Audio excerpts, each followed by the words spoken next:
Kevin Stefanski's Monday update, Dillon Gabriel back to 11 on 11, Kenny Pickett still limited, is small on its face, but huge for how it shapes Cleveland's quarterback timeline. The Browns just finished a weekend in which a fifth-round rookie, Shedeur Sanders, suddenly created noise by completing 2 touchdown drives in his preseason debut. Stefanski's words are the coaching staff's attempt to reestablish control, manage injuries, protect the vets, and keep the evaluation process orderly. That's sensible football, but it also reshuffles the chessboard in ways that matter for roster decisions, optics, and short-term game planning in Philadelphia. First, the immediate football takeaway. Gabriel getting back to full teamwork matters because it restores another live comparator. The staff can now evaluate 3 quarterbacks in relatively similar in-game contexts over the next week. Flacco likely remains the veteran baseline, Gabriel on track to take more reps, and Sanders available for targeted pushes. Pickett's hamstring still being a question mark preserves uncertainty.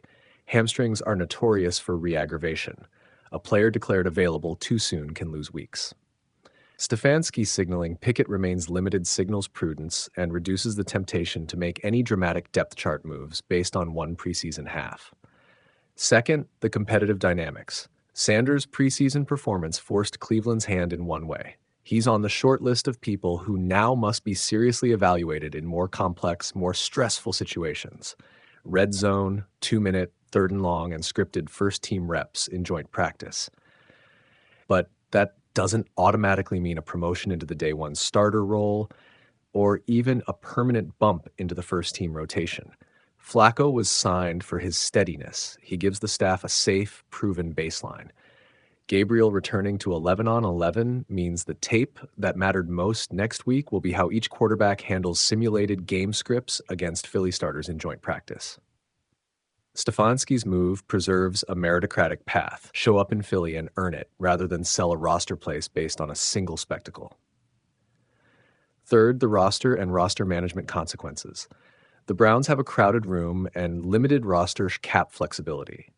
Rookie contracts like Sanders and pre-existing investments, Pickett's draft pedigree, Gabriel's draft capital, all complicate an immediate leap to Sanders as the favored option.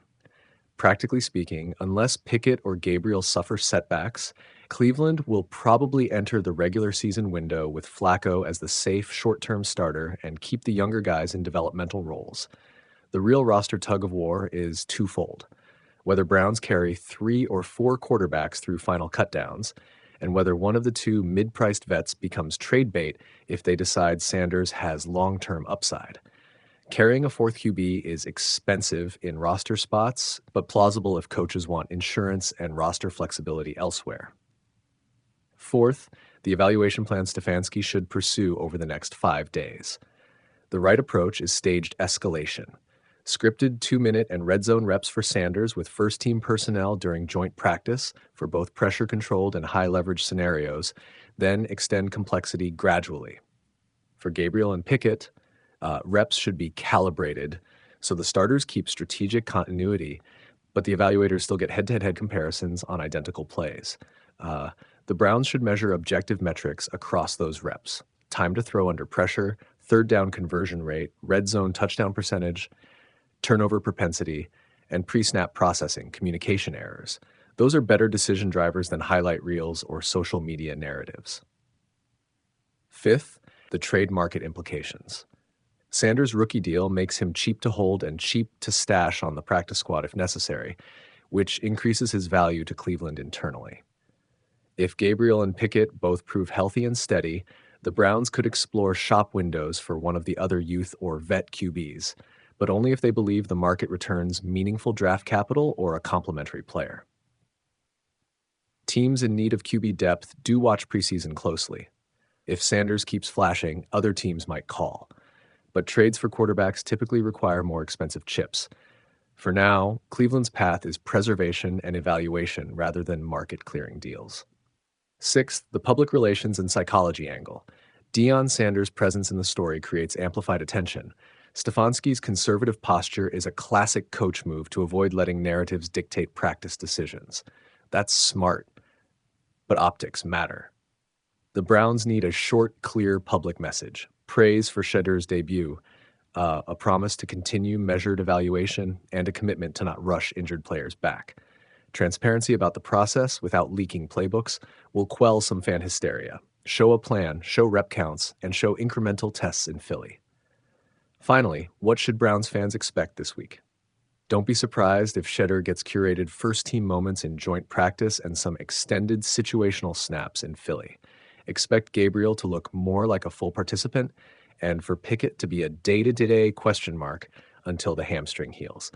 Joe Flacco will remain the anchor in terms of starter reps, but the coaches will use every meaningful practice snap to see if the staff can justify moving Sanders up the ladder.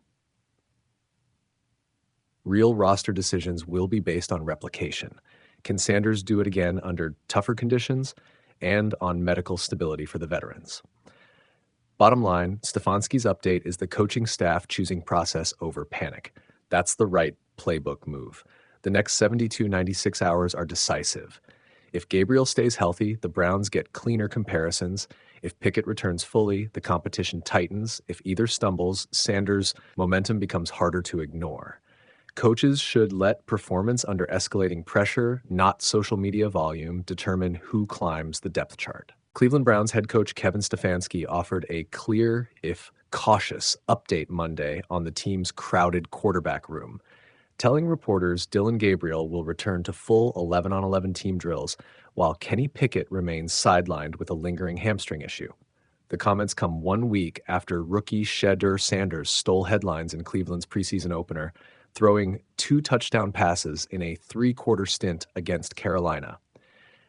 Sanders' debut was the most discussed storyline from the Browns' first exhibition, and his performance has amplified an already complicated competition. A 5th-round pick who entered camp 4th on the depth chart, Sanders suddenly looked like a live option after completing 14 of 23 passes for 138 yards and 2 scores. An unexpected burst of momentum that has fans and pundits asking whether Stefanski and the front office will start handing him meaningful reps with the first-team offense. Stefanski pushed back on immediate conclusions after the game, emphasizing development and evaluation rather than roster pronouncements. Monday's update reinforced that approach.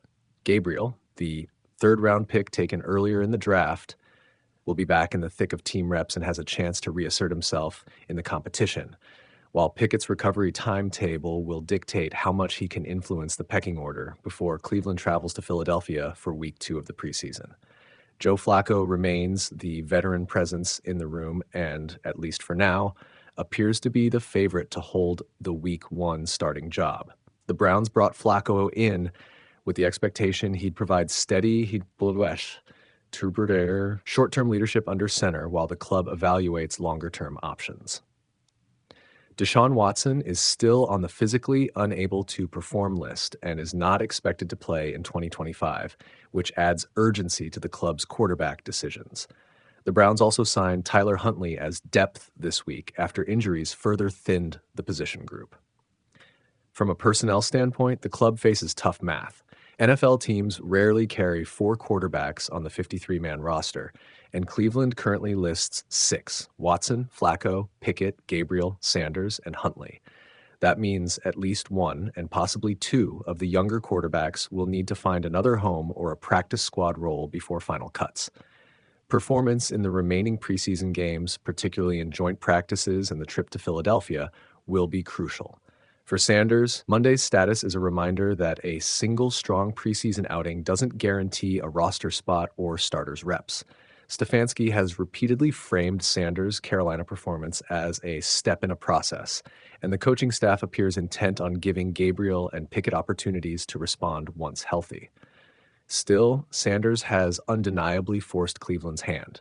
If he continues to flash in live action, the Browns will face increasing pressure to find him a substantial role. What to watch in Philly? Whether Pickett can return to full participation, how Gabriel looks against an NFL first-team defense after his hamstring recovery, and whether Stefanski adjusts practice reps to give Sanders more first-team exposure. Those answers will shape not only the Browns' preseason narrative, but also the roster decisions that must be made before the regular season opener.